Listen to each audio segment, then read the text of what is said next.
संभाजी महाराज की शहादत के बाद मराठा साम्राज्य के सामने कई कठिन चुनौतियां आईं। संभाजी महाराज के बलिदान ने एक गहरा शून्य छोड़ दिया था, लेकिन मराठा साम्राज्य की विरासत और आदर्शों ने इसे टूटने नहीं दिया।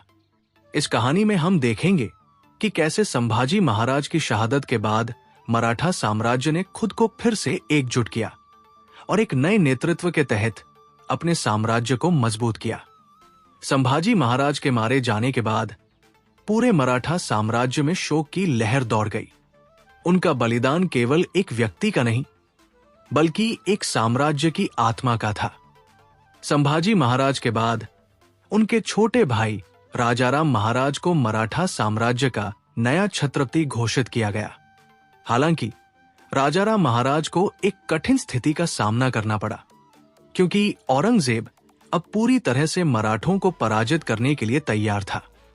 राजाराम महाराज ने पहले संगली किले और फिर सिंगड़ किला को बचाने का प्रयास किया, लेकिन औरंगजेब के अत्यधिक दबाव के कारण उन्हें किले छोड़ने पड़े।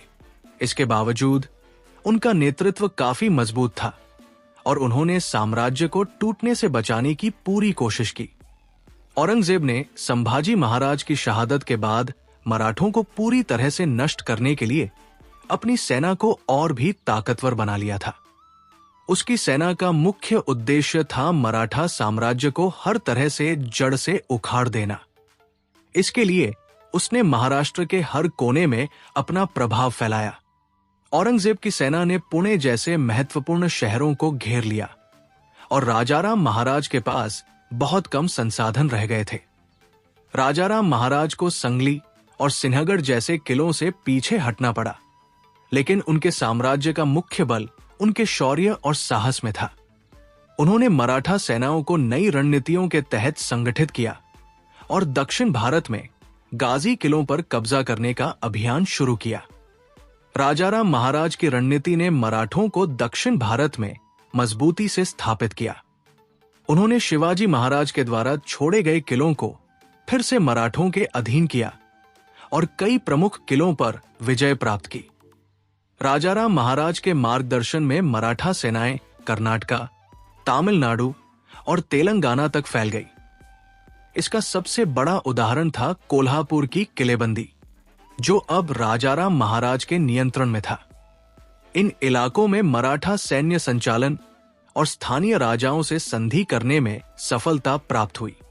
राजाराम महाराज ने मराठा सेनाओं को फिर से संगठित किया और सिन्हगढ़ युद्ध जैसी ऐतिहासिक घटनाओं से सीख लिया।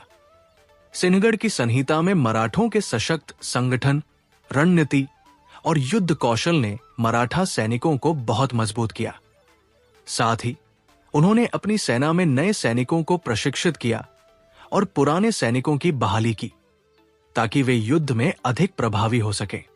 इस समय तक मराठा साम्राज्य ने औरंगजेब की सेनाओं का सामना करने के लिए गिर्यारोहण, गौरवशाली युद्ध नीति और छोटे युद्धों में बड़ी रणनीतियों का इस्तेमाल किया।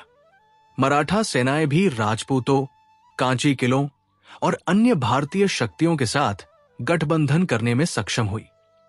राजाराम महाराज की शहादत के बाद एक और वीर नेता उभरा जिसने मराठा साम्राज्य को फिर से खड़ा किया, महादजी शिंदे। उन्होंने मराठा साम्राज्य की पुनर्निर्माण प्रक्रिया को सफलतापूर्वक आगे बढ़ाया। महादजी शिंदे ने पुणे में एक मजबूत प्रशासन स्थापित किया और मराठा राज्य के विभिन्न हिस्सों को एकजुट किया। उनका प्रमुख उद्देश्य था मराठा साम्राज्य को सशक्त बनाना और उसे मुगल साम्राज्य से पूरी तरह से मुक्त करना।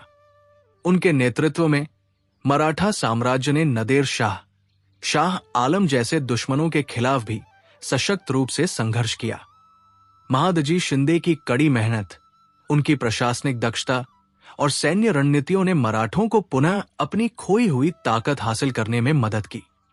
आखिरकार मराठों के भीतर एक नई ऊर्जा और नई उमंग का संचार हुआ। संभाजी महाराज की शहादत और मराठा साम्राज्य की कठिनाइयों ने उन्हें एक ऐसी शिक्षा दी थी जो उन्हें अपनी मातृभूमि की रक्षा में और भी अधिक दृढ़ बना चुकी थी।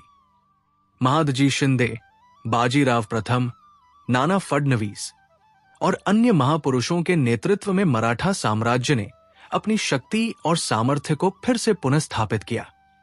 यह समय था मराठा साम्राज्य के स्वर्णिम युग का, जहां उनकी शक्ति पूरे भारत में फैलने लगी और उन्होंने विभिन्न राज्यों को अपने साथ जोड़ने में सफलता प्राप्त की।